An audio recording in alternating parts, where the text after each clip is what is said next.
I'd like to welcome in now aviation expert and lawyer Edward Booth. Edward, thank you so much for giving us some of your time. What is most important right now from your perspective that we learn? Well, first of all, I think it's important to keep in mind this is the first time in 16 years that an airliner from a U.S. airline has crashed. So flying remains very safe. However, the airspace they were operating in is the most heavily regulated airspace perhaps in the world. And the runway that was in use is one of the busier single runways in the United States. There is a high volume of helicopter operations that are typically underneath the flight paths of airliners into Washington National.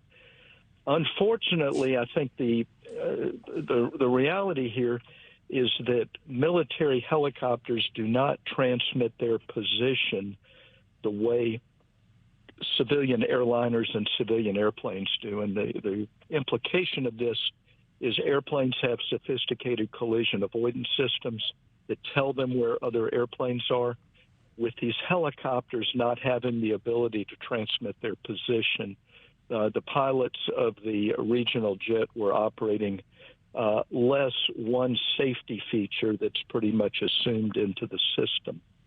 The investigators, I believe, are going to clear the crew of the American Airlines regional jet. I looked at the flight track profile, and when it entered the D.C. area, it followed each and every instruction of the air traffic controllers.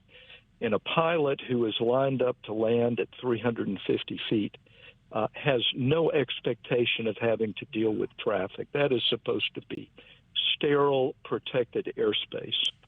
And this is just a very unfortunate event, but I think we're going to be looking at the air traffic involvement in this and why this helicopter was at night doing a training mission of all places in a very busy approach corridor for Washington National Airport. There certainly are no justification for that. So many questions here. I want to focus in on something that you said there, Edward, because that airspace there in D.C., we know it is dense. That density leads to complication. How much more challenging is it for air traffic control? I think it's challenging for pilots and air traffic control.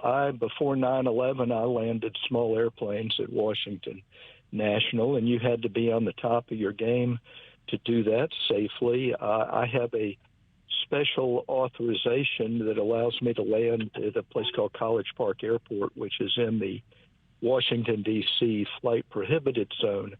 And was in there as recently as November, and you are always dealing with military helicopters in your vicinity. And this illustrates why the system failed, because the pilots of the regional jet had no way to see this airplane electronically, which is the gold standard on collision avoidance. It was developed because of tragedies just like this over the years, and it's remarkable that the military has not seen fit to equip their helicopters with these life-saving devices. You know, and Edward, with everything that and knowing how complicated this investigation is and will continue to be, how long do you think it will be before we get any concrete, tangible answers? Unfortunately, probably a year and a half to 2 years. This may come, the probable cause determination by the NTSB may come out within a year, because I have every reason to believe this will be given top priority. But I want to mention something I really haven't heard yet, in that there is a prior accident at Washington National 75 years ago, almost identical to what happened last night. It was Eastern Airlines 537, November the 1st of 1949. It was an Eastern DC-4, collided with a military fighter plane, killed 55 people, went into the Potomac at about the same spot the one did last night.